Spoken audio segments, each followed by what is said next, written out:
Okay. Hello, everyone.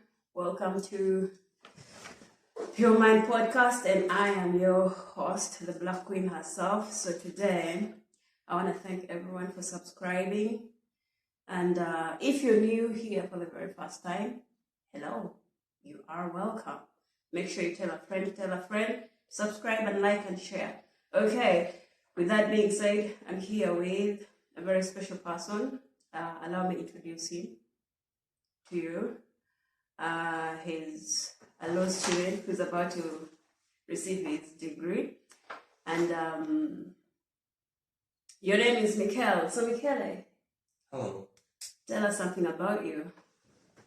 Hello guys, I'm Michele, I'm 23 years old, nearly 24, and I'm going to get my degree in law hopefully in July, and I'm a karate brown belt, and I speak two foreign languages like English and French. Ooh, okay, great. And a little bit of Spanish as well because I had a Latin girlfriend back in the time. Okay. So, by the way, my favorite sport is wrestling. Did you know that? I love wrestling. And if someone asks me who is your favorite wrestler, it's Roman Reigns. I mean, he's the big dog, no doubt about that. And Mikel, so I know you've been to different places. You're originally from Puglia, is that correct? Yeah, that's correct. Okay, which city to be exact? I'm from Foggia. Be loud, please. Foggia. Okay, cool. So how did you make the transition? So before you decided to leave home, what was going through your mind? Were you scared? Were you nervous? Were you anxious? What was the thought going through your mind? I mean, I didn't really care about being far away from home because during high school I've been quite a few times far away from home from long periods. I mean, 3 months or more. So I didn't really care. Okay, so it wasn't news or surprise, or you didn't face any... I mean, if I face any adversities here, I met some of the craziest people in Piacenza. Like, I met thugs, pathologic narcissists. Yeah, I mean, I just had to handle some problems with people, but not really, like, I didn't really have hard times here. Okay. Was it because you're a native speaker? I mean, you speak Italian. Was it because you're an Italian, or because sometimes even if you are, within your country, and then you make a big move, Puglia, from Puglia to Piacenza, it's quite a journey, it's quite a distance, right? Yeah, I mean, it's like 800 kilometers far away from home, but okay. The thing is, in Italy we have a huge cultural difference between southern Italians and northern Italians. Yes. They're much colder than us, they don't go out very often, they're less friendly, they don't make the first move to be your friends usually. I mean, I didn't really care. I'm making this special expression, it's because he said it himself and he's an Italian. Normally when people ask me, I'm like, I don't want to say it because I'm a straniero, Yeah. Because most of the Italians ask me, ciao, come stai? Ti trovi bene? Come va? Come everything? And I'm like, I'm not sure. Okay, I'm not sure because I feel like people are so cold. And to be exact, Picentini, they're so... I don't want to say close-minded, but I feel that is the perfect word to describe them. And it's quite challenging, like for me being someone from somewhere else and coming here, trying to adjust, you're far away from your families, your friends and your relatives, you're looking around, and I felt like I was different, and I am not so much into making friends. So I was closed my entire time. I closed myself, and they are also closed. Doing community. So we were like two. We were two people who were terrible. You know what I mean? Yeah. But so when you went to London, talk to me about London, your London experience. You My studied own in London for experience. some time. Yeah, I yes. studied in London at the London School of Economics and Political Sciences. I studied corporate finance law and international arbitration and litigation. Yeah, it was good, like, because in Italy, like, the lessons are pretty much theoretical. Yes. You study a lot of theory, but you don't really see any real life application of what you study. In London, it was quite the opposite. So you had a bit of theory, and then you had to apply. You had to write legal essays. You had to confront your colleagues, your classmates, on what was discussed in the classroom. And also, it was quite a challenging atmosphere because most of my classmates in London they already were lawyers. They were already working in legal firms and stuff like that. So I mean, you felt pushed to be productive, you felt pushed to study, you felt pushed to learn more. And I think it's quite interesting, because if your studying is based on theories only, because I feel like you learn, yes, you do, but if it is not practical, you just leave everything there. But if it is practical, it's quite important. Yeah, I mean, if you're really good at theory and you practice, you're gonna acquire with ease the practicability. You know what I mean? Mm-hmm. But only theory after 5 years it gets boring. I You want to practice. Yeah. Okay. And how was food, the environment, the people, the friendship, and the friends? Well, Was it? Well, I was there with a classmate of mine from here, so we were spending most of the time together. Yeah, we were living in the same dorm. Okay. And how was the food? Like, the food was really expensive, first and foremost. Of course, it's London. What do you expect? Yeah, it was expensive as hell. So that's the first thing. I mean, the taste. It was mostly fast food. We ate in fast food and we ate in Italian restaurants when we could afford it. So I mean, it was not that bad actually. I mean, I survived. I gained a few pounds, but I survived. So. Okay, I mean, it's okay. A little bit of something is always good. It's good. Okay, cool. And were you homesick at one point of your life whereby you sat there and you were like, oh man, this shit sucks. I need to go back home? No, really, because I don't have time to be homesick. Okay. Usually when I'm far away from home, I'm always busy doing stuff, studying, working out, playing football, I don't know, whatever. I don't have time to feel homesick. I try to live at maximum. I was homesick my entire life that I was here. I used to sometimes cry. I was like, F this shit, I need to go back home. You know what I mean?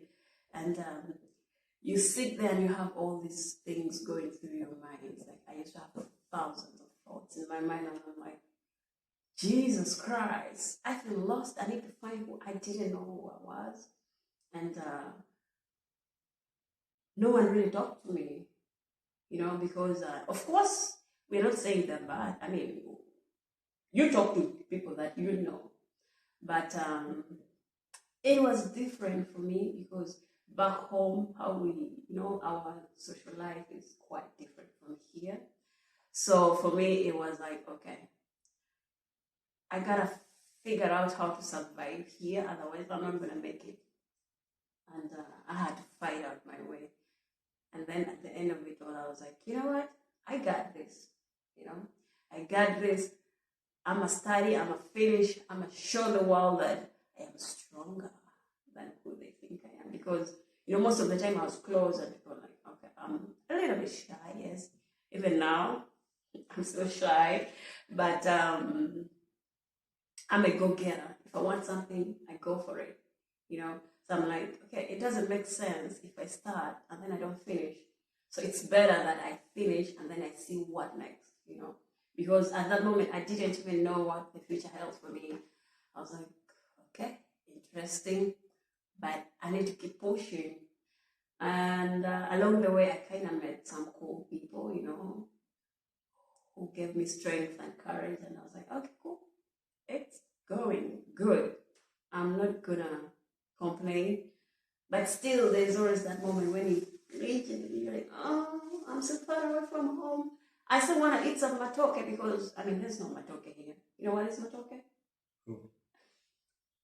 Matoke is typically Ghanaian food, mainly from the central. It's like critically, it's banana, but green banana. You get it from the garden. You Yeah. peel, you cook, and then like you smash it. It's like smashed potatoes here. The only difference is if someone asks me to describe the taste, I don't know because I feel like it has silent taste. It's good, don't get me wrong, but it has silent taste. However, like here when you eat, is it polenta? Yeah.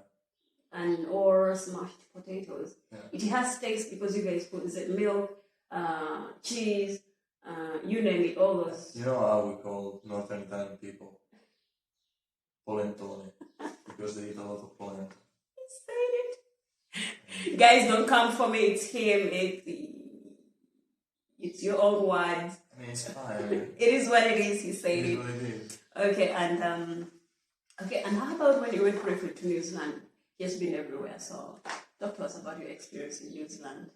In New Zealand. So at high school I won a scholarship, and they were covering expenses to go almost anywhere I wanted to go. So I said, why don't we go as far away as possible? Because maybe this is the only chance I'm gonna get to go as far away as possible from home. So I went to New Zealand. I went in a local high school. I actually went in the farthest place that you can get from Europe. You know, it's Invercargill. That's the name of the place. It's very southern. So once you get to New Zealand, after almost a day of flying, you had to take 2 internal flights. So yeah, it was quite an experience. There were penguins there, rare species of penguin, and also sea lions, Were you quicksands. It was fun. It was fun. Were you running away from home, or you were just curious to, go to other places? Because I've actually met some people here. Which comment should I look at? This one or that one? To explain. This is Joyce. I've met some people, and they've never been outside of their cities. I mean, they're like, oh, you're sort of like a stuck up. I was like, what do you mean you've always been here? I was like, I was like, want to go to Paris? I was like, no, I'm scared. There are killers everywhere. I'm like, killers are everywhere, okay? So I mean, you can lay in the bathroom while you're pooping. Okay, you had it from him. Yeah. But for me, it's quite bizarre because when I ask or if I interact with some people, they were like, well, I've been here. I went to Milan. I went to, just the nearby places. I'm like, have I been far away? Because it's quite easy to travel, here within Europe. It's cheap as well, if I'm not mistaken, right? Yeah, I mean, for me, it's cheaper to travel around Europe than to take a train ticket to go back home. So, yeah. Exactly. Can you imagine? And yet, his home is here in Italy, guys. As I said before, he's from Puglia. And did you like it? Because when you were in high school, you were pretty young. And were you excited? How was it? So, basically, you're asking me why I decided to go abroad in high school. New Zealand, yeah. In New Zealand specifically? Yes. Specifically New Zealand because it was really far away. Yes. Because I thought it was a once-in-a-lifetime opportunity. Right. Especially if you consider that it takes more than a day to get there. And because the flight is really expensive, the stay in New Zealand is really expensive, and it was covered by the scholarship. So. Okay, good. And also, because I didn't speak English as fluently as I do now back when I was 16, 17. So I thought in New Zealand there were less Italians as possible. So. And was that the case? Yeah, it was the case. Okay. I was the only Italian in my high school. There were all New Zealanders, all Filipinos, and a German girl and a Finnish one. So basically, yeah. And do you guys have the problem of if you go to other places, do you suffer from the weather or everything that goes on? Because I used to go around with a blanket on me. Okay, not a blanket, but I used to have this big ass coat and go around because I was freezing. I was like,